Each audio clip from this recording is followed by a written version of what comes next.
Man, this fight was amazing. Sick I'm a fight. huge Charles Oliveira fan and Michael Chandler as well. But this fight, man, I was on the edge of my seat the whole time. Like, these guys are amazing. This one showed really how good Charles Oliveira is. You know, like he is getting better and better, which is crazy because he's been in the UFC for so long. But I think he's tapped into the energy he needs to have to be successful. Everyone's got to have different energy. Like yours might be where you don't slow shit down. You can continue to do punches. Like some people like to be in a flow state, mad, happy, whatever it may be. He's found what performs best for him, and he's doing fantastic. Yeah. Something that I wanted to point out with this, though, is you notice the first 4 rounds, he's going, right? He's being aggressive. He's going for the win.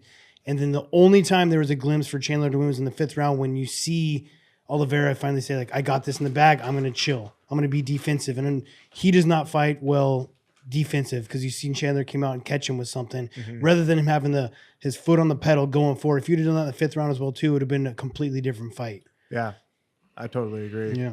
I think Chandler would have won this fight if he didn't slip so much. I think he was like real rusty because how long did he wait for the Conor McGregor fight? Not sure. I don't. It was really like 2 years he hadn't fought or something. Yeah, but you see, he had Charles hurt.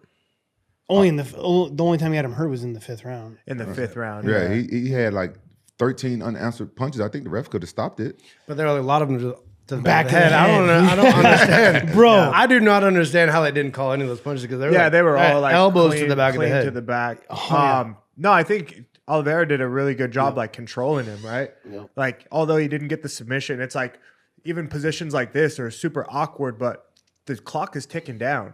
Like, it's just going and going and going, and that's going to give you the round. And I think, the rest of the rounds were pretty similar, where he just showed a lot of control and really kind of stopped Chandler from being able to be so active until the 5th. And then he came out and did what he did. I mean, this is some of the best Oliveira's ever looked. I don't Yeah. think Chandler had a chance until Oliveira pulled off the gas. Yeah.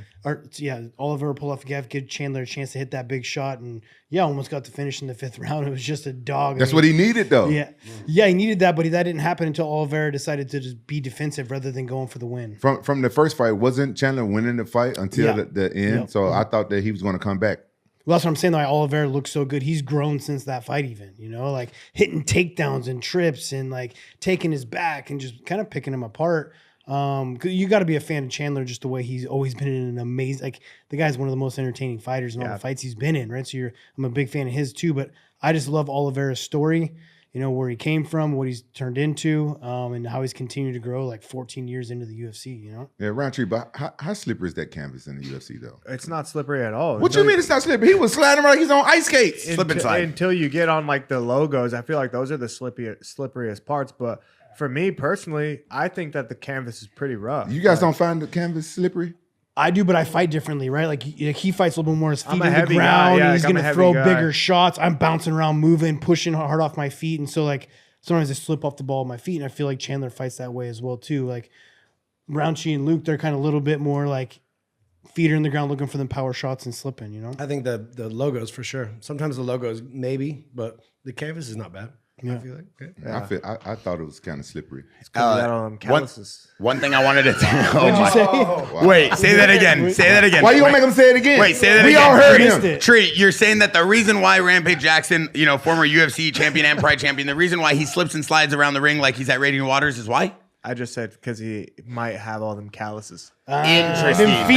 So you got so what Khalil Roundtree is saying is technically you have really grotesque feet. Are you one of those guys that sleep with socks on? I can't You got see keloid calling calluses over here.